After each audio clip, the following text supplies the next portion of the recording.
En este vídeo hablaremos acerca de cómo se generan los datos en una empresa. Aunque pueda existir cierto solapamiento en las diferentes maneras de recolectar datos, podemos crear un marco categorizado para los datos en función de la forma en que se crean o se recolectan. Veamos cuáles son las maneras de recolectar datos dentro de una organización. En primer lugar, hablaremos de los datos creados, que son los datos que no existirían a no ser que los pidamos o obtengamos a través de preguntas a la gente. De esta forma, para obtener este tipo de datos, necesitaremos realizar encuestas a personas y establecer mecanismos de captura y análisis de esta información. Los datos creados son por lo general datos estructurados y semiestructurados y pueden ser tanto internos como externos a la organización.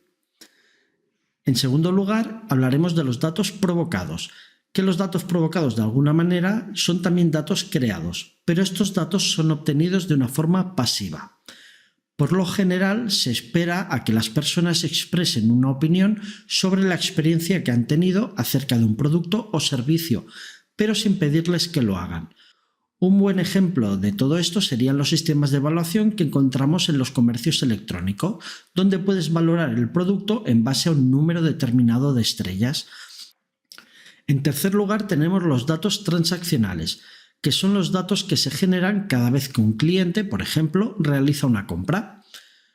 Es fácil comprender que esta manera de recolectar datos es muy popular en las empresas y permiten obtener información acerca de qué se ha comprado, qué se ha vendido, qué facturación hemos tenido, dónde se ha comprado, quién ha sido, etc. Estos datos son internos y totalmente estructurados. A continuación hablaremos de los datos compilados. Por así decirlo, estos son los datos previamente recopilados por empresas que después se encargan de venderlos o comercializarlos a terceros. Se trata de compañías cuya actividad se basa en crear grandes bases de datos con información sobre personas o empresas, para después vender esta información para que sea explotada por terceros. Por lo general, los datos compilados son estructurados y de origen externo. Ahora hablaremos de los datos experimentales, que son un híbrido entre los datos creados y los datos transaccionales. En cualquier caso, implica diseñar experimentos en los que los consumidores de nuestra empresa reciben diferente tratamiento de marketing para ver cuál es su respuesta a estos estímulos. Aquí podríamos hablar de los famosos test que se hacen, por ejemplo, en el diseño de determinados elementos, como por ejemplo cambiar el diseño de una página de inicio o el escaparate de una tienda física. Por eso se llaman datos experimentales. Estos datos por lo general son datos semiestructurados o estructurados y pueden ser tanto internos como externos.